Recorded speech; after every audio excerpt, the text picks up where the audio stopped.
Welcome back to the Becoming Relentless podcast. I am your host, Eleanor McCabe. I'm an online coach, and I'm joined by the lovely Danielle Kissenberger, also a Team Haley coach. And Cecilee Wesh. And we're joined by the amazing, wonderful, drum roll, Dillon Phaneuf. he's back. Better than ever. Yes, I wasn't sure if I was supposed to insert myself in that drum roll, so I was a little awkward there. Sorry, guys. If I were to try, I would mess up your last name. So I would have just been like, Dylan. I actually thought about that with Cess because I could tell she was going to try, and then she probably realized, I don't know how to say his last name. He can say his own damn name. It's okay, because I'm in the same camp, because nobody can say my name or my last name. It's always Cecilia Wetch. And it's actually Cecilee Wesh. That is awesome. Do you guys ever feel like you can say it in your head, but then when you go to speak it out loud, Yeah. it's like, no, I'm not going to get this. There's a block. Yeah, there's a block. It's like the words don't connect with the mind. Yeah. Your mouth actually stops moving because it's like, don't even try. Please don't Save do yourself. this to me. Different than what I'm thinking. That's how I feel about your last name, because I can say it in my head, and then when I go to say it out loud, I'm like, better not. I think it's because it's a name that you say with an accent. And if you don't have an accent, it sounds funnier than we can hear an accent in our head, but we can't like speak one, you know? Yeah. Yeah. Yep, for sure. That makes sense. How do you say it? It's Phaneuf is actually the, Okay. if I was saying it with an accent, but like most English people just say Phaneuf. And what is that? Where are you from? Where are you originating from? That's a great question. So I remember I told you guys a little bit of like, I know quite a bit about my family history, going pretty far back. It was actually, I'm English if you go far enough back. And the name was actually Farnsworth. But there was a conflict between England and France at the time, and France was winning. So my family immigrated to France. But when they got there, Farnsworth was a very English name. So they changed their name to Phaneuf to better suit fitting in. And then when we came from France to Canada, my great-great-grandfather got kidnapped by the First Nations people. So then we have some like Métis floating around in our bloodstream now too, because a couple generations were, from a different sort of breeding ground. So it's kind of interesting how that all shaped up. But yeah, most of my family lineage is French, but there's like some First Nation and there's some English if you go far enough back. That's so cool. Yeah, that is What are awesome. y'all? Do you know? I'm half Polynesian, so my mom's Tongan, and my dad is Irish Italian. You're awesome. Basically. I've got a lot of random, yeah. I'm German and Chinese. So That's cool too. yeah. Yeah. Yep. That is- I'm boring. I'm German. I have more in me, but I just I haven't explored exactly what that is. Yeah. Yeah. I know that like on my mom's side, they have, or on my dad's side, they have like a huge like family lineage, like scrapbook thing that I could go through and like learn everything. So hopefully I'll get my hands on that someday. Yeah. On my mom's side, it's a little bit more, you got to put it all together because my grandma, she immigrated here from Vietnam. So she's Chinese, but she lived in Vietnam and then immigrated over here. And so her story is very interesting, but it's all like by word because she doesn't have anything like written down, and it's all like very story based, which is very interesting. Yeah. Makes sense. Yeah. You can imagine when you're leaving a situation like that. I mean, I'm just speculating, but it probably wasn't scrapbooking time. No, for her. definitely it definitely Probably was not. That Time is for living and hilarious. surviving. Not whatsoever. Oh my gosh. That's awesome. You are funny. That was funny. Wow. Not scrapbooking time. Yeah. Nope. But kind of get us on track here. Yes. What has everyone been up to this week? I know that we started talking about how it's the beginning of show season, so I think that would be kind of a fun topic to touch on. Mhm. Yeah. You have a lot of athletes. You listed some that you have competing really soon. Yeah, I probably have. This is by far. I don't want to come off sounding like I'm way more in depth and like some magical prep coach that I'm not. This is probably I've probably prepped 20 athletes, 30 athletes, maybe like over a course of 8 years. So it's not like that's that's a lot. This year, just after 2 years of working with Team Miller and doing different mentorships that I've done and getting into the enhancement side my personal self a few years ago, all of those things kind of led to my contest prep roster continuing to just kind of slowly trend and grow. So like this year I have more preps than I have ever like put together. So it's a kind of a big year. It's as you guys probably are in the same boat or have been in the same boat. It's good pressure. I like pressure, but at the same time, I kind of have to like hit some of these marks. Obviously the athletes have to hit their mark too, but because I know there's eyes on me watching to see what I can do in this space. I've been given a lot of great opportunities and I'm grateful for them. So I just want to make sure that I'm executing. But yeah, show season's off to a great start. In Canada here, it's kind of show season, same as the US, and they're intermingled in some sense. We had kind of our local show here last week. I had a masters bikini competitor. That was a lot of fun. She did a great job. She's very pageant. She's done a lot of pageant type stuff, and she's very into like the whole hair, makeup, and all that stuff. It was pretty fun.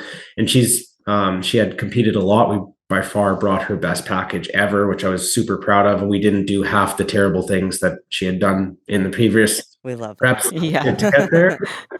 Sometimes we have to do terrible things. I understand that, but so we got to do not so many terrible things. So that was good.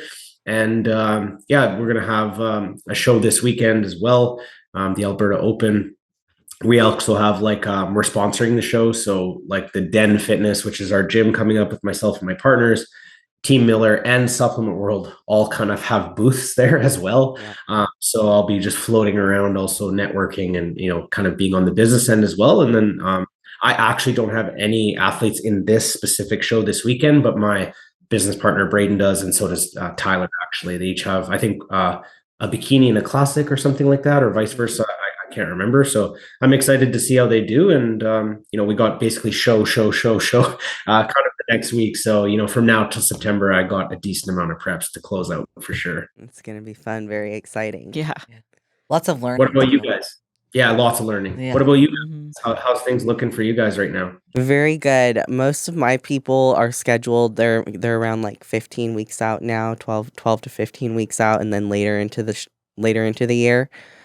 So this year's definitely going to be a bigger prep year for me than it was last year.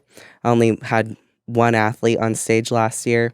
The year before, my very first year of coaching, I think I put 5 people on stage, and I can tell you that was some pressure having it be the very first year ever. I was like, okay, cool. I guess this is what I meant to do. But it's really exciting. A lot of these people have been with me for a long period of time, so we've been able to build and grow together. And so it's exciting to finally see the goal come to fruition and see it happen. So I'm very excited about that. That's very cool. Very proud of you. It's hard to, develop in a way to be able to take that sort of that risk and that pressure on. One thing, I hope this doesn't come off wrong, but for me, I remember feeling that all the time, and I still feel it until I'm in the moment, in the hunt. Yes. And, I was very lucky last year where Braden had a huge prep year, and I took my own money and I went to every single show that he was at with any athletes, even if I didn't have any myself, because I'm one of those people that's like, when I'm in the trenches, that's how I learn. I pay attention to everything. I'm always watching.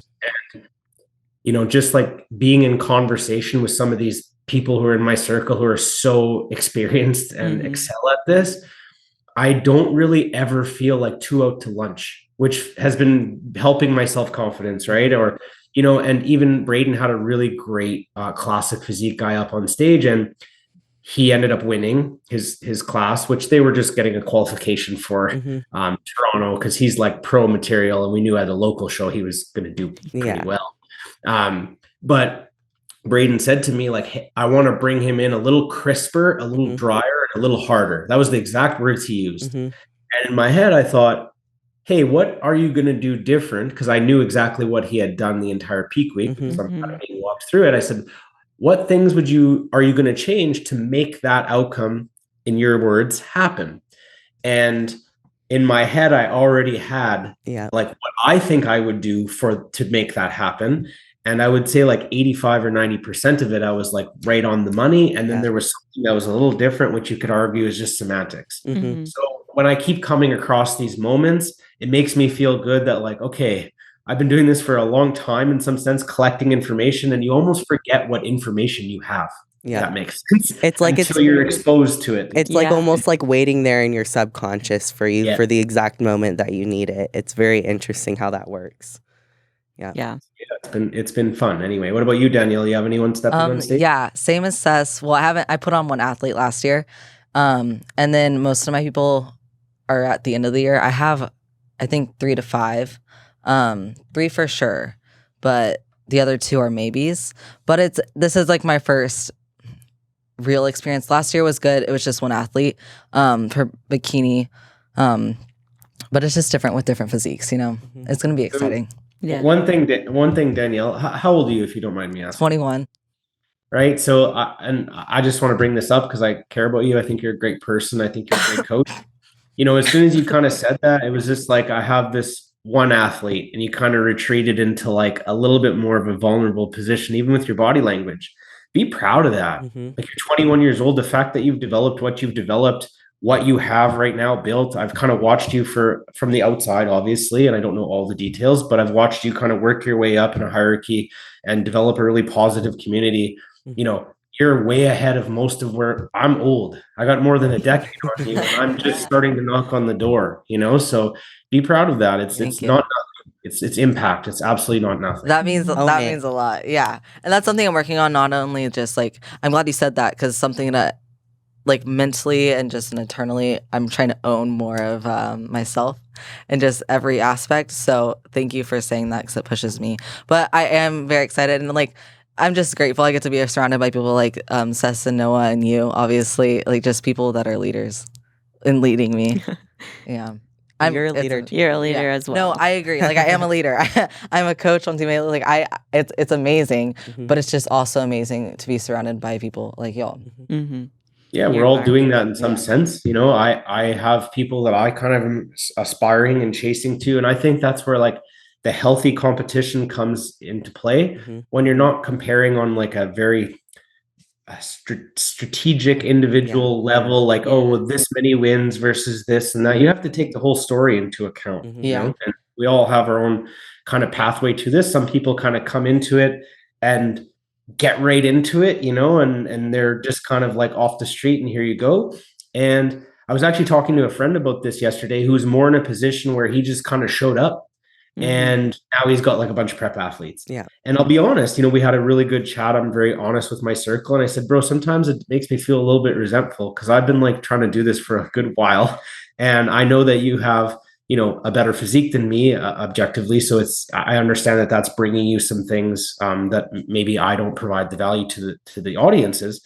However, as I get a little bit older and try to become a little bit more wiser, and also point out my own flaws while I'm pointing out my own strengths, I said to him, you know, we're pretty much in the same boat, but I'm sure glad that I showed up to this party with like 10 years of obsession, because I can't imagine having the pressure that you have, where now you have like all this shit to do, but you have a lot of personal experience, but not a lot like you know, casting that leadership outward, so to speak. And right, so that's just something where if I'm just looking at it cheaply from the outside, it's like, oh, well, how come he can have all these athletes, and you know, he's been doing it for a couple of years, etc.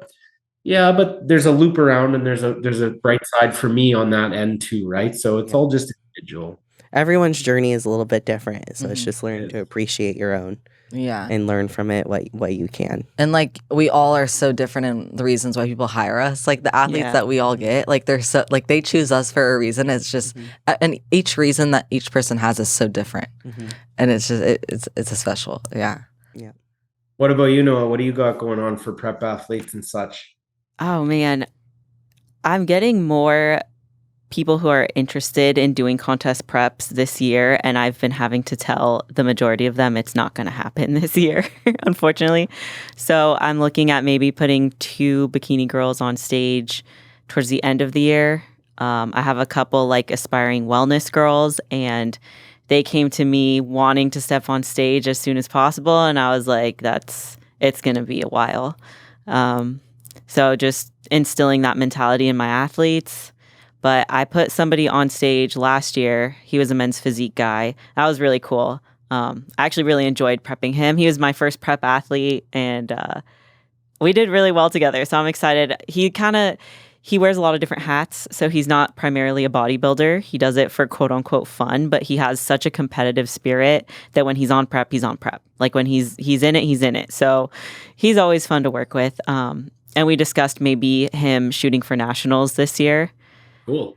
But yeah, other than that, most of my athletes are in growth seasons or we're doing some sort of like health recomp.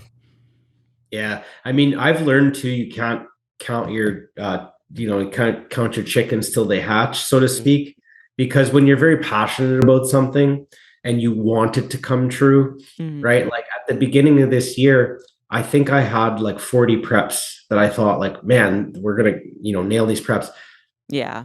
But because of where I'm at in my competing journey, it's a lot of first time people or, maybe second or third regional level competitors. And that's where I deserve to be. So I'm not saying that resentfully. I'm very grateful about that. And then I have some higher hitters who are taking like more of a shot, let's say. And I'm very grateful for that as well.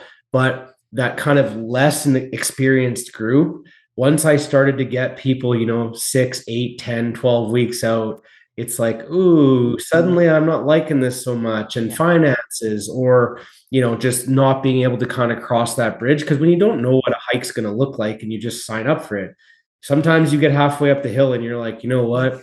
Yeah. This is not for turn me. back around. Yeah. I'm gonna head back down I bet now. the view up there is nice, Yeah. but it's not nice enough. Like I actually didn't pack enough water for this. I got to turn around. Like I don't hold any resent towards No. that because you have to try to be able to even know what you're getting yourself into, right? And much like yourself, I have a ton of people who want to compete. I would say most of my roster now wants to compete.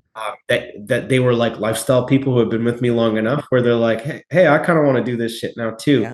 Because especially the people that have been with me a little longer, as the roster's grown, more people are competitors than not now. So the people that weren't are like surrounded by this kind of weird mixed culture of functional health and lifestyle and bodybuilding. And having to tell them like, hey, I think that we're better off to take a couple of years to really be able to build into this is not for everybody. I've lost some clients because of that. And, it's tough, right? Because, in the same sense, it's really easy to sacrifice sort of the future for the present because as contest prep coaches who are all aspiring, you guys can probably relate to this. I want to put every athlete on stage. Yeah. Like I want every opportunity I can. Yeah. So it's hard knowing that like, I'm going to tell this person this thing that's going to they're not going to like in the short term. And they're also going to be able to get what they want, probably 100 other places by the end of the day, if they so choose to seek it out. Yeah. Right. Like I'm 16 weeks out. I could do this show. And I'm like, actually, your health's like not really in the best spot. We got nothing to worry about. You're fine. But like, we need to, kind of get these functional issues up. And then we need to, like do some certain things before we can maybe look at that. It's tough because I know that they can reach out to 10 people who are just going to say, yeah, start prep tomorrow. Yep. Here's your drugs or here's your food. Yeah. Here's stuff. Do 2 hours of cardio and here's a meal plan that has no carbs. The thing is they might even look really great. Yeah. And they might even do really good. yeah, they might place. So like it's tough, like it just, but I've learned that every time I try and do the quick thing for me anyway, I always end up getting something that I really love. And then my heart gets broken because it falls through my hands like quicksand where I can't hold on to it. So I've learned that at least for me, the more methodical path is usually a better one. I would agree, especially for someone's longevity in the sport. Yeah. Yeah. Yeah. With like the show season and like everything popping up, like, are you guys getting a lot of people who are inquiring about coaching being like, I want to compete in 8 weeks? Is that happening a lot?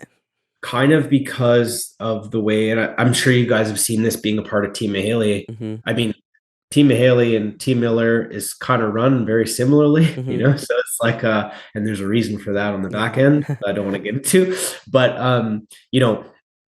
our brand in Canada is starting to be recognized, like in the local bodybuilding sphere. Yeah. So when Braden and I go to a show, there's tons of people coming up to us and just meeting us and networking. And I love all of that. And because of that, what ends up happening is I wish I could translate whatever I'm giving, like in the long interviews or in person, onto my social media, because I know I would be very busy. Because every time I talk to someone in person, they almost always hire me. Yeah. Like, literally, you know, and I hope that doesn't come off egotistical because I don't mean it to be. I find the same thing with myself. That's why I like doing the events that I do.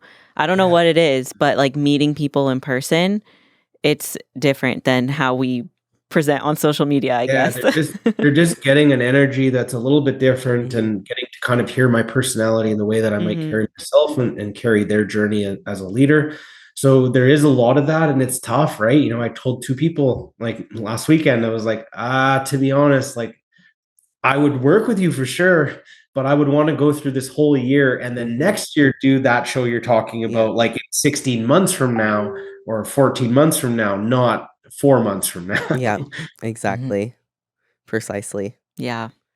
It is hard, but I think we're going for quality over quantity. And we're putting these people, like their health, their longevity, their interests first.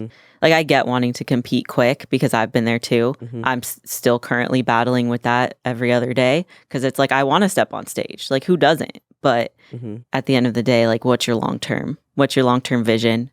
And as coaches, I think we just want to put quality on stage. We don't want to be known for like the quick preps and like, oh, look, we got her in shape in 12 weeks. But then what about after? Yeah. And I've seen it so many times where people rush through. I've been in a small community of fitness, a small community in general, but because of the small community, the fitness community is even smaller for a long time. And I don't know how many times I've seen the next great coach or the next great competitor, and they maybe could have been, but they sacrificed all of the future for the present. And in 2 years, they're burnt out. Their body's not working anymore. They just aren't interested because of the type of path they took. And they don't even lift weights anymore. Yeah. Or, you know what I mean? Like they're not even living like the bodybuilding lifestyle for the health and longevity aspect that it can provide when at certain times when you're not stepping on stage, right? So, it's one of those things that's a little bit difficult to manage because I can't not care. Like sometimes, you know, if I'm in my feels, just being honest, and I'm like, you know, getting in my self comparison like we all do, and I'm like, I wish I could just fucking give someone a list of drugs, like some of these horrendous things that I've seen. Especially, I coach quite a bit of females, and I know a decent amount about female psychology in general. And when I see these things, it just breaks my heart into like a million little pieces because I'm like, I know they're not coming out of this well. And I know no one's giving a shit about that after. So even if I wanted the money or the notoriety or whatever, it would eat me alive. I could do half prep, and by that time I'd be completely lost sleep and probably in the insane asylum. So it's not a really good option for me. I only know how to coach like a certain way. And I care a lot about the experience. You know, like, and it doesn't matter to me if it's bikini or classic or men's physique, any of that. But like, I want to be part of the journey. You know, like if I have a client at a show, my ass is there. I don't care if it's across the country. No problem. I don't care if it's across the continent. I'm going to be there. I like being in the trenches. I'm not looking at it as a means to an end. Like, here, let's get you up there so that I can see what you're going to deliver to me from your result. And I feel like that's the way a lot of those coaches are thinking about it, even if they're not consciously doing it. That's the subconscious actions, and actions are rooted in belief, and belief is rooted in action. So you can kind of see it in the way that they carry themselves out, right? Because one of the things, I actually got a client from our first interview that listened to this podcast. That's awesome. I love that. Yeah. One of the things, a girl from Canada here, who was actually working with Justin not too long ago, and she just kind of said like, you know, I'll give you a try. You're in Canada. And she said that one of the things she was really drawn to me about is she could feel the care, the athlete care. Yeah. Just through some of the things I was speaking about. And obviously I always try to deliver on that. And I'm not perfect, right? So just like I probably miss things just like the rest of people. But at the end of the day, I actually do care about how that athlete goes home and how their relationship is at home with their loved ones and how they're viewing their body and how, because I know that, I guess coming from my experiences individually, I sort of know all of the trap holes where you're going to fall. Like I know exactly what it's like to step on stage way too fast and be the best by far shape I had ever been in, that I probably would have done horrendous things for if a genie could have just told me I would look like that. Like I never even imagined having abs, being obese my whole life. And to get on stage and be completely by far the worst looking person up there, being still over fat and under muscled at 140 pounds as a natural, Oof. it's not a good feeling. Even though I was just doing it for me, feeling good about it, I want to prove to myself, and I had good intentions, but I didn't realize the snake that was going to come out of the woodwork after that. And I know that. So I guess I'm protectionist in a sense, because I end up trying to protect people from that feeling, Yeah. It's also having respect for the person, like within the beliefs and the morals of how we coach athletes. There's a lot of respect for that person in y'all's relationship as they hire you. Yeah, 100%. Which goes along to everything you just said, basically. But yeah, I think like that's what makes us such, I would say, coaches that just give a lot of love through communication and just through anything with every athlete we have, is because we respect that person within their journey, but also just as a human within their feelings. Right. Sass, actually, one of the clips that I had my media guys clip up was just you. That the reason I'm bringing this up is because I was horrified by how much feedback I got from this clip, which was like you saying that, I'm paraphrasing, but something like someone hired you, and basically what they had before you was like they would send their check-in, and then within the week they would get back like protocols, but there was actually no communication, really. No communication. Like they communicated the protocols, and that was, and maybe the protocols were perfectly fine, but there was just like no psychological communication, basically. I word that. I probably got 25, 30 messages from that video of people being like, that's how my coach is. And, you feel kind of like in a rock and a hard place when someone reaches out to you and says that, because on one hand, I'm like, holy man, like that's brutal. But also, I'm not one of those people that wants to be like, yeah, you're getting shit, telling bash on you're it. getting it shitty, and I don't know all the details, so I end up not knowing what to do. What do you guys do? That's actually very interesting, because I just had a phone call with a girl that brought that up to me. Like another athlete was telling me that she had the same experience. Like a couple days later, it was just an email with the changes of protocols, no like psychological care whatsoever. And the way that I navigated that conversation is I was like, well, do you feel like that's what works for you? Or do you feel like you need more from your coach in terms of care mentally? And so basically I turn it into a question to ask them how they feel about that experience. Because, for some people that might work. They don't want to talk about their feelings. Good for them. I don't know if I recommend it, but it might work for them and that's what they want, but that's not my coaching. And then that's how I relay off of that conversation there. Because I never want to bring down someone else's coach per se, especially on a phone call. I want to keep it very professional. And so I basically turn it into a question where they can reflect on it and decide if that's something that they truly are okay with. Yeah. And I mean, I think the honest answer is they're not okay with it, which is why they're on the phone. Why they're inquiring. Yeah, makes sense.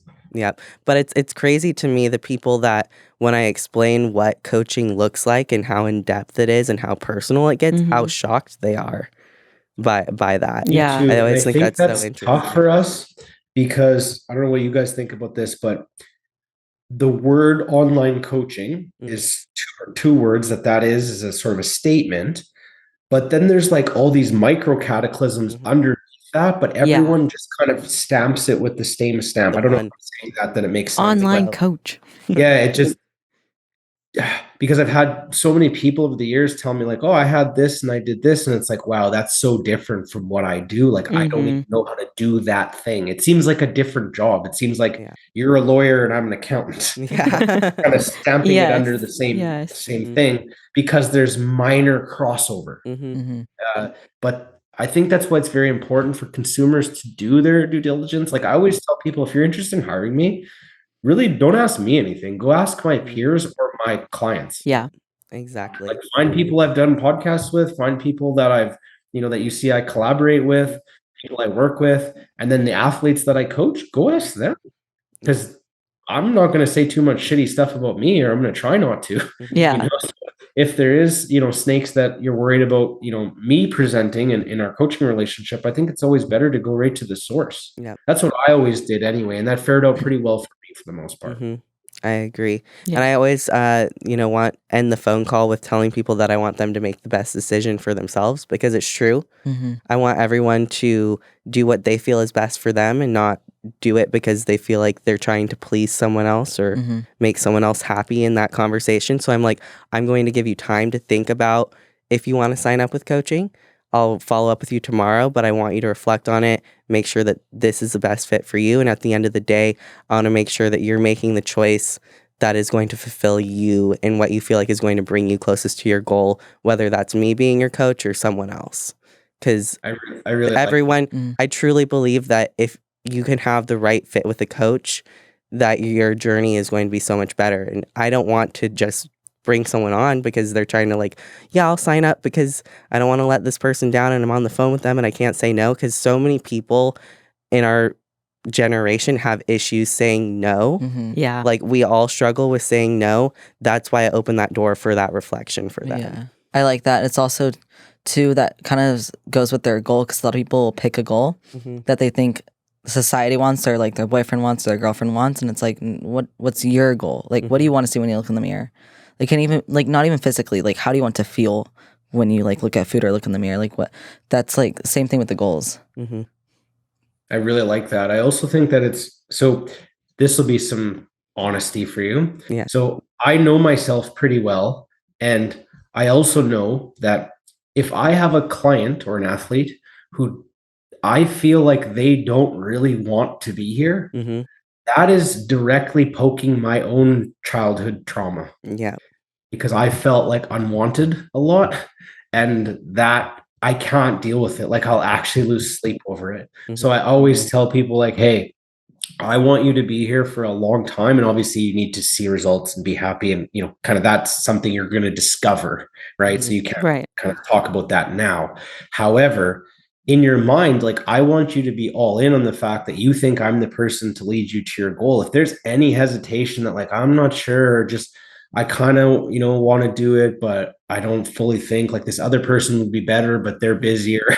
I don't want any of that. I want people to just unapologetically, give me their all, because that's where my best work shines. Yeah. Because I go hard for the people that give me, their best. I can always sense when someone is up half to in, something. half out. Yeah. And then it just sort of distorts the relationship to where even if they're getting decent results, again, I end up coming back to how I feel, but then I feel bad because I know that there's so much more possible, because I see these sometimes other people on my roster, and I'm imagine if you would allow us to grow to the place where I could give you what I'm giving over here, I know it would be so valuable. And obviously everyone's in a different spot, and everyone needs different coaching experiences. And there's so many people that need better health, that there's plenty of people that we can work with and all succeed. So that's why I think it's really important to do, like I said, do your due diligence, right? Yeah. Do the vibe check. Make sure you're all good. I like that vibe check. Yeah, that's great. Yep.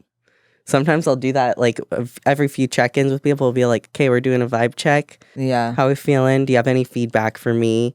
What can I do better? And how are you feeling about this currently? And I think that's always super helpful to kind of get a read if you feel like someone might be half in, half out. Yeah. To open that door, because people do struggle with communication in the aspect of bringing up feedback. Yeah. That's a very good point. And I actually have that built into my check-in, basically that specific thing. Yeah. And if you allow yourself as a coach, I know there's quite a few coaches that listen to this as well, to be able to take that feedback, your ego's probably going to take a hit. But if you can manage that dragon efficiently, you'd be surprised how fast you can co-inhabit betterment alongside your athletes. Yeah.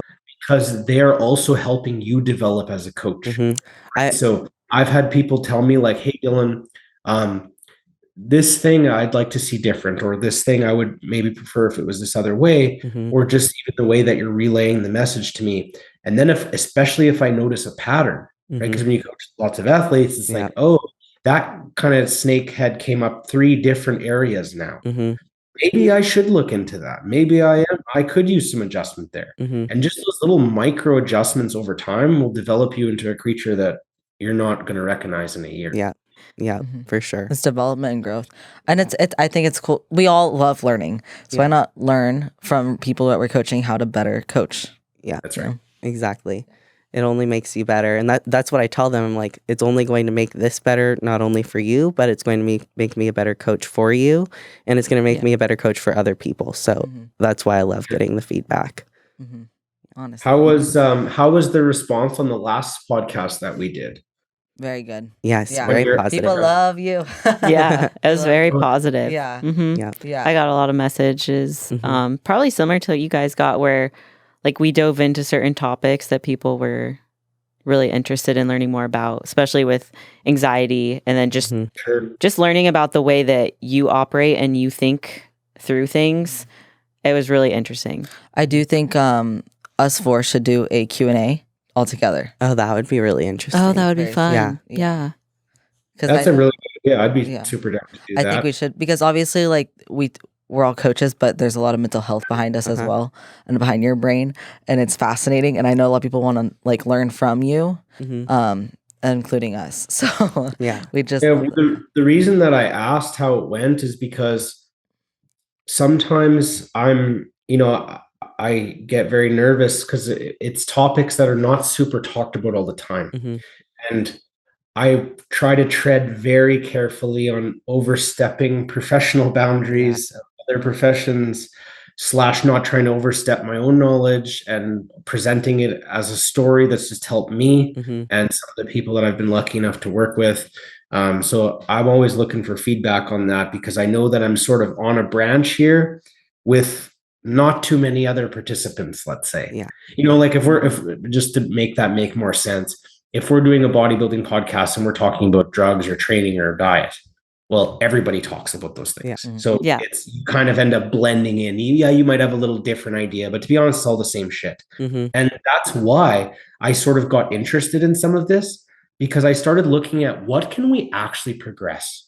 Like what's new and relevant, right? And I can throw myself under the bus as an example. About 5 years ago, I got very into biomechanics and got paid a lot of money to become very educated in that. And I was one of those people like, here's the optimal way to do this. And here, well, like, what does that mean? Because like, okay, so we have these new optimal exercises, but no one's put on any more muscle in a faster time frame than they did in 1970, 1980, 1990. So optimal meaning what? And I started to just question my own biases and even the language that I was speaking. And then I thought, the drugs, the training, and the nutrition is all the same shit. And the more I get into this, higher volume, lower volume, I don't think it matters that much. I think on an individual level, it does, and that's where the coaching comes in. But on the macro level, if we're just talking generally, the effort and the consistency applied over time, and the protocols have to be not nonsense, but within reason, you're going to see the same amount of progress probably. And, same thing with macronutrients and like where they sit and how they're timed. And I think a lot of that has gotten really, the amount we've carried that away overstates how much those little minute differences are going to make a difference for most people. Right. And I started to think, well, this other thing that I'm pretty interested in, nobody talks about any of this. We kind of just continue to run our head into the wall and pretend that it doesn't exist. I see all my bodybuilding brothers and sisters in pain. And as I became more aware and more healed, I would just have to get around someone and I would hurt for them. Right. Because it's like, oh, I feel that inner child's just really hurt right now. Or I feel that anxiety or that trauma from your last 2 shows. And, it would make me think like, geez, I wonder if there's a way I could start to help people through some of this. So I just started to kind of essentially practice on my clients. This is where, through that general feedback that I would be asking of them, I kind of got a system / idea of how I can help people and when it's relevant to help them, So I'm always kind of very curious as to what people thought. Like, I was very curious if you guys were going to get a bunch of messages and like, what is all that stuff that he said? Is none of it is relevant to what we're talking about. No, I No. love the mental health side of things. I think that everyone that kind of listens here, they know that it's kind of a catch-all. Like, we're going Yeah. to talk about everything. There's nothing off limits. Like, yes, we are bodybuilding based, but life is so much more than that, and we want to impact people more than just in bodybuilding. And I also feel like, well, like we've all been going through some mental health things. It's so common. Every single person on this earth is going through some mental health things, and like it does affect progress, especially within fitness. And I love talking about it. And like we don't have too many platforms or outlets that we do that on. Yeah. No better place than to do it together on a podcast. Yeah. You know? Sure. So Danielle, since you said it, and you can interject and decline me if you want. If there's a way to talk about or bring up one or multiple of the struggles that you might individually be having, generally, why don't we talk about it a little bit? Let's see if we can provide some value right now, right here, for some other people who might be sharing that. And again, I think it's important you protect your personal information and all that stuff. And if there's a way you can share just some general ideas, maybe there's a way we can talk about it, and you'll be surprised between the four of us what we can come up with. Yeah. So the biggest thing right now, I would say identity shifting, but more so finding who I am and my identity. Kind of finding myself. I don't know. I was on a track when I first started coaching. I was very specific and driven in this one path, and not that I got knocked off my path, just life kind of happened, and I just kind of became stagnant in one place, and I kind of lost myself in a way. And I'm trying to figure out more of who Dee is and what she wants in life, and not even just within fitness, but within relationships and friendships, and within making sure my energy. I want to wake up every day and feel the amount of energy and fulfillment that I have for myself, like I do that I have for the people that I love. That's my biggest goal. And last Saturday, I woke up and I could just tell my energy was off.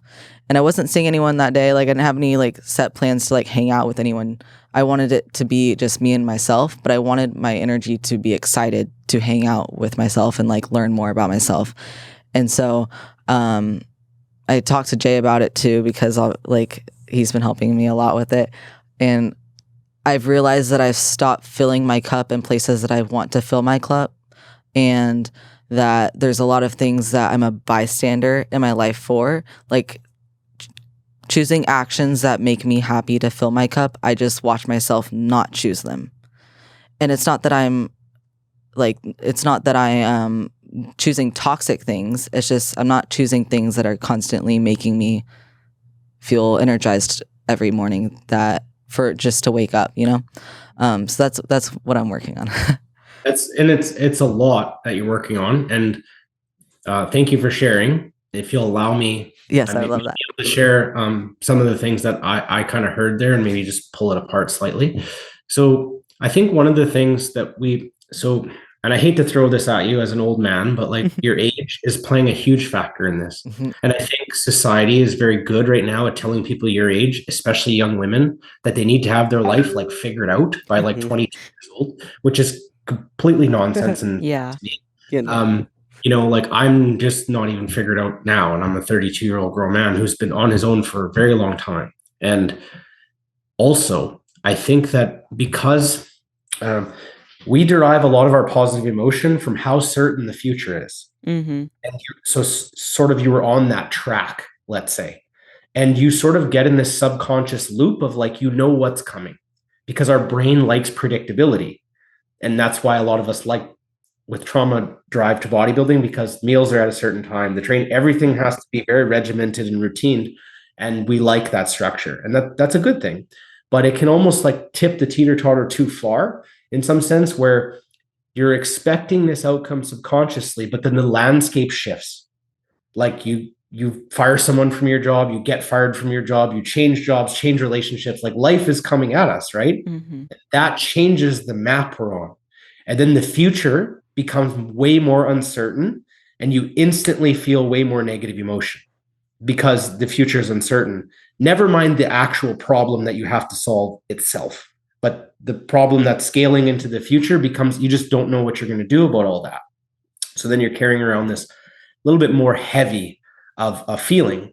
But if you understand that that's like perfectly normal, and that one thing that if I had some advice, which is unsolicited, I've let myself get hurt a lot. And to be honest, I'm actually semi going through this right now because I had this vision that I didn't communicate with other people. Or maybe it was like a 30% shared vision, but 70% of it was kind of my vision. And when life happens and things change and that vision gets blown to smithereens because it's maybe not going to happen, it doesn't mean that there's not other good things that are going to happen. Mm-hmm. But that sort of that plan you had is no longer available. But like you said, and you already are onto this, so you're very self-aware, the reason that I got hurt is because I had something to say for a long time.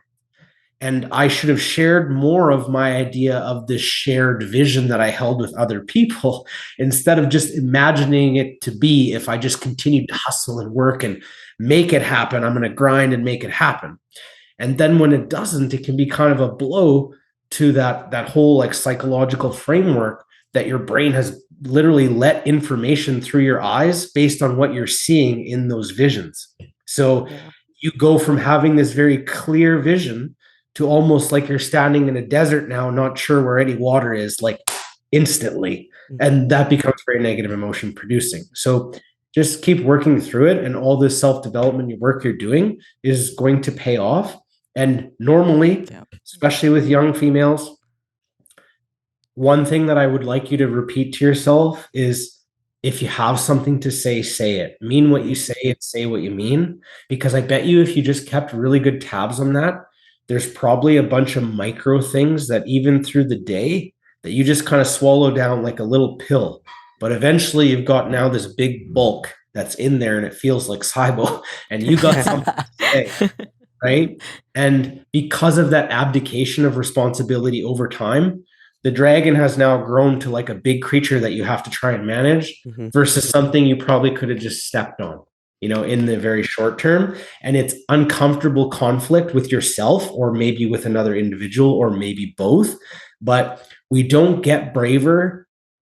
So one of my problems was I would tell myself, it'll get better when I'm here. Mm-hmm. Yeah. So there's two problems with that. One, you project your happiness off into the future. Because if you automatically tell yourself, basically you're saying it's shit now and it will be good in the future. Mm-hmm. Good luck finding any positive emotion in your current life, which is not going to move you towards the map that you even want to be moving towards at all, because you're not going to see the right information through the world. Mm-hmm. The second thing it does is it gives you this false narrative that when I get my castle with a moat and a drawbridge, I'll become very brave. That's not how it's ever worked. Yeah. Like David came out of the castle with a drawbridge to fight Goliath in the face of a giant, right? And that's sort of how we get braver, is by continually showing up and having a stack of undeniable proof that we can handle these little things and fight and avenge for ourselves and advocate for ourselves. And when you do that over and over, you'll turn around in 3 months and you'll not even recognize yourself for the good. I really appreciate your words. It means a lot. Thank you. And thanks for even asking. Like that. Yeah. You have a huge heart. Yeah. That means a lot. Thank you. And I am going to do that. Thank you for sharing. Of course. Yeah. I know I kind of threw you on the spot there as well. No, you can do that whenever. I mean, it's it's happening. Like, why not? I'm owning it. I want to grow. Mm-hmm. I think it's a beautiful thing. You're not alone on that island. No. You're not alone on that island. This is literally, like, I'm actually literally going through this right now with some business stuff, and it doesn't mean that nothing really changed that much. Mm-hmm. It's just how my brain thinks about what's going to happen is what changed. Like the actual physical changes is like, it's like a little bit different of a track that looks very similar. Yeah. But I'm because I come from scarcity mindset and extreme trauma, I want it to be exactly where I said it's going to be right now. Mm-hmm. So then I get into this hyper control mechanism where I want every little piece to be lined up where it is. The problem is when you're dealing with life does not give a shit about that ever. And people are their own people. Mhm. So we can't be controlling how people are moving in and out of their space in life. And sometimes that might affect us. Yeah. Like if a business partner makes a different decision, well, that decision kind of trickles downstream, and we all have to swim in the waters that we're given, right? So Yeah. just remember that, and I bet you've always adapted and come out. You've given yourself no reason to believe that you cannot. So this will be no different. Exactly. Thank you. Oh, that's so sweet. That made my day. And I'm gonna do that. I'm gonna definitely like listen to the words and thoughts that I have that I probably swallow, because I bet there's a ton and I just blow it off. Yeah. Yeah. This reminds me of our last podcast that we all did together afterwards, after we had all been like done talking. We were like debriefing in the parking lot, and I had just like a mini breakdown, but like in a good way. Because I realized like exactly what you were saying is like I was holding back, like I wasn't saying what I needed to say.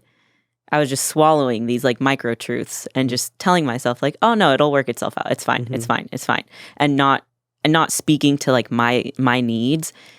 And yeah, that it was the last like month since we've done the podcast to now, like I've entirely shifted the way that I communicate in my day to day in terms of like honesty and just like not being afraid to say exactly what it is that's on my mind, even if I know that like it might hurt me to say this to my partner, but I need to say it. It needs to be out in the open, and then we can go from there. Instead of me just being like, I'm gonna sit on that. It's been incredible. So thank you for that, by the way. You did everything. I maybe just presented a thought, but I'm real proud of you because that's very difficult. And I could literally see it on you when you started to talk about this. I saw a glow in your eyes as soon as you started to talk about how you were able to kind of, because that's that positive emotion, because you're already thinking in your mind right now as you're telling me that you're thinking how it was so different 4 to 6 weeks ago. And once you get it, it almost becomes unfathomable that you were doing that. It was like, how did I even function like that, thinking that way before? And then you can slowly start to change this narrative and rewire, right? We're a very adaptable species. So we're allowed to change our mind at any time. Like it's okay to write a new character for your story today. It doesn't have to be next week, and it doesn't have to be any other time. It can be right now. And I think as females come into, I don't know what to call it, but like the entrepreneurial space, the working space, over the last years, what you guys have to remember, being in an industry that has a lot of male and female kind of cohabitation, your competition or peer group is a bunch of disagreeable, unaware, emotionally men. So if you allow them they'll just take what they want, and they will not sleep great at night. Because they'll say like, fuck that, I ain't doing that. I'm doing this shit. They're not thinking about it. They're not carrying that pain around the way that you were, right? So thinking like, oh, well, it'll just go away is almost like you drinking the poison and expecting someone else to die. Because we know that conflict delayed is conflict multiplied. So even though it's uncomfortable in the moment, you're always better off to face it. And because I know this, I actually had the opposite problem where in my very young years, problematic years, I pushed everything off into the future, where I just abdicated responsibility over and over and over. And I saw, and I still carry the trauma that years of pathway led to me going down. So now I have to deal with it now. Like if me and my wife have something going on, we're going to deal with it now, because I can't sense this electricity being off for 7 days and not knowing what it is until you're ready to like finally get fed up with me enough to tell me what I'm doing wrong.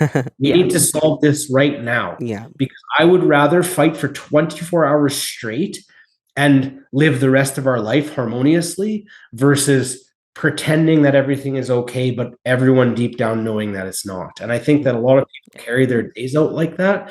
And usually with the people we're closest to, which you think would be backwards, because that's the circle of people we should be able to share and communicate with. But because we care more, easier to be like, well, maybe I'm overreacting, or maybe I had a bad day, or maybe, I'm the one that has something wrong with me, or maybe that's just how they are. And I'll tell you right now, if you ever get a feeling of yourself like that's just how I am, or you start thinking about someone, that's just how you are, it's not if that blows up, it's when. Yeah. Because you can never, even let's take it to working with an athlete. You always cheat on your diet. That's all you ever do. And, why can't you just smarten up?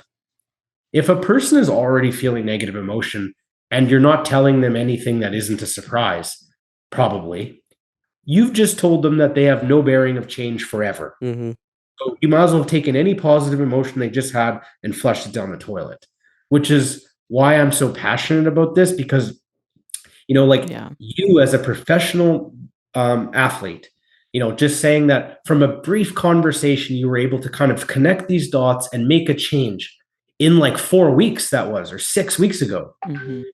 Imagine what people can do over a year. And because I spend time focusing on these things, I see that so often, and that's why I can't look away. And I'll keep shining a flashlight on this even when people don't want to. Yeah, I love that. A lot of growth. Yes. Always evolving, always changing. Yes. It has been. Yeah. I think in terms of like athletes too, I've noticed being able to pick out those patterns with them and doing the same sort of like deeper questioning, which I really appreciate from you guys, like bringing that up in the podcast, because now instead of taking their excuses like at face value, or what they're giving me just like bare minimum at face value, I can dig in and I'm getting to know all of my athletes just like that much better. And they'll tell me something that I'm like, whoa, that is a huge life stressor. Like, no wonder why. Like, all of these dots make sense now. I'm like, your biofeedback makes sense now. But I just feel like it has been incredible to be around y'all and see how it's impacted me, and now how it's trickling down and impacting my athletes as well. Yeah. Some of that, I think there's an old philosophical saying, like, stare into the abyss long enough and you'll find yourself. And that can be dark and dangerous, and that's why we want to look away. But the second you start doing it, you open up the field of possibility to imagine someone else doing it. When we haven't accepted that we might be hoarding a dragon or multiple dragons, you're not going to really accept that other people might be doing the same. It's just not how the psyche works, because that's like an admittance of guilt or an admittance of problem existing within ourselves. And being accountable people who are conscientious in trait, once we discover a problem, we want to solve it. And when you don't know how to solve it and you're conceptualizing that, the future becomes uncertain. So now we loop back to the original thing of it produces negative emotion, which makes you not want to step forward. But the way to create pure self-confidence is to step forward regardless of that feeling. So there's some interesting, and I don't like to use animal models necessarily as a whole thing, but we do know that when we take like rodents and we place a reward system, so make them do work in order for a reward, usually in a form of food or sexual preference or something like that, they'll work pretty hard. If you introduce like a predatory system into that, where there's something that they want to move away from, they work about the same diligence as the rodent who's working towards something that they would want to value. Now, the rat that is placed in under both circumstances, so they're moving away from something they don't want while moving towards something they do, they work 3 times as hard as either one of those other placebo groups. And that makes sense. Like, human beings are very much driven that way. So when I'm speaking to athletes, I always like to, and I can kind of give away some of my secrets. I just did it to Danielle, where I was like, hey, yeah, sure, you have these shortcomings and these problems, and you don't have the skills quite yet to deal with them. But don't forget about the creature that you are, because look at what I've, just what I've witnessed you overcome in the last 3 years of knowing of you not your whole entire life, which is still missing a lot of context. And that kind of reminds you, like, hey, I did move away from a bunch of things that I did not want and were not good for me. And even though I don't quite know what I want to strive for yet, as long as I keep, having this at the forefront of mind, I'll end up in a position where I'm better off than I am now. And those two things combined can really drive someone forward. Yeah. Yeah. Yeah. I love that. That's so awesome. I love just podcasting with you and just hearing your mind work. Mm-hmm. Yeah. I'm surprised you can't hear it off the podcast from Texas. It's got a loud buzzing. Got that frequency. There's a lot going on. Yeah. A lot of buzz. Yeah. And I know for a fact too, there's going to be a lot of people who are listening to this who have questions to ask you. So I'm excited to do that Q&A and just have everyone ask. So that would be a really fun, different type of podcast than I've done. We used to do some Q&A stuff with ours, and they were always very value filled. I always liked doing that because, in some sense, that's actually getting into the weeds, which is why I asked Danielle the question I did, because it's kind of like, well, this is something that's not just theoretical value. This is tangible value right here, right now. Because, I think sometimes, especially with the culture now, right, it's like so easy to find there's a million self-help books and there's a million podcasts and, there's every kind of life coach. And I'm like for that. I think it's better with that than without. So I'm not a cynic of that, but I think it gets really easy to end up doing the work because it's what you're supposed to do. Like what Danielle and Cess were talking about before, where you're not actually like taking apart the shadow self and like integrating. You're just taking information. And you have these other voices in your head. Like now David Goggins is telling me I'm a pussy, and Jocko telling me that I need to get up at 4 a.m. and all these. But what that ends up doing is diluting your own view for your own life. Yeah. Right. So I don't try and like take my craziness and give it to other people. I just try and point out some of the strategies that have helped me develop and some of the things I know that are data driven or information driven. And say, like, here's these tools. And what do you think about this? Yeah. And that's usually how I talk to people is like, this is my sense of what's going on. And as I get more skilled, usually the closer I can get to the bullseye. And then they'll say, like, actually, sometimes I'm not right. And that's okay. In the spirit of truth, the fire of truth always burns. So I know that I might say, hey, athlete X, I feel like this is going on, and maybe there's some stuff going on, maybe there's some non-adherence to the diet, maybe there's this. And the person ends up coming back and we have a conversation where there was something going on, but I could be completely out to lunch on what the thing actually was that was causing a said problem. But that doesn't matter to me because I'm not looking to be right. I want the right answer. And in that discovery, I found the right answer. And if I wasn't brave enough to bring it up to begin with, then they would have just continued to swallow that down, and it would have been something that was shoved into the back of the closet, never done. Yeah. And you might be bringing it to light for them as well. Like they might not realize until you guys are going through it that they're like, oh, wait, you're onto something. Yeah, that happens to me all the time. It's one of the best things about having a great circle of people who actually want the best for you. Because when you're stumbling or you're looking off into the distance at the shiny forbidden apple, like sometimes I do, then they'll tell you like, hey, I don't think you should be trying to go down that path, or I don't think you should be going down that path at that speed, or various problems that we can all end up in. And I think that that's the beauty of these podcasts and some of this information is just hearing people's experiences and getting to use them to forge your own path forward. Yeah. Pick and choose the strategies that you feel are going to work best for you. That's right. Yeah. Very special. Impact. That's what that is. Yes. Thank you so much, though. We really appreciate it. Yeah. Yeah. That's great. I had a lot of fun. I really appreciate you guys having me on and giving me a voice and, taking value in some of the crazy things I probably say. It means a lot to me as well. We love it. We appreciate it. And I know that the listeners really appreciate it too. They definitely are. Yeah. Do you have any last things you want to share, you want to give? I don't think so. I think that that's a pretty good segue to finish it off. I think that we can get into a Q&A next time. I think definitely. Yeah. Yeah, you said a lot of impact. Yeah, they're gonna definitely feel it. But I do think a Q&A is gonna be great. Yeah. So we'll hit that next time. We'll get that set up. Mhm. Yeah. Thank you Let's so do much. it. Yeah. Again, thank you for having me on. And if you need anything in the meantime, you know where to find me. Yeah, Yes. same for you. Thank you Thank so much, you. Dylan. We You're Have a appreciate wonderful it. night. Yes. Thank you. All right. Thank you guys for listening, and we will see you on the next episode.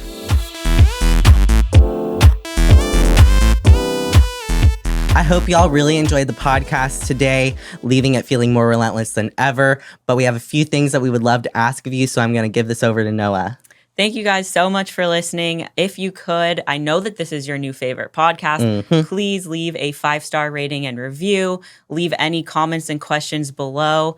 And make sure that you're sharing across social media so that all of your friends get to listen to the greatest podcast on earth. And if you have any questions about any topics that we talk about or anything at all, fitness, competing related, anything, we'll hit you back up, Instagram or in the podcast under, if the comment box is there, then we will definitely answer your questions and help you out as best as we can. Absolutely. So leave those 5-star reviews. Let us know, and we'll talk to y'all again soon. Have a relentless day. Bye.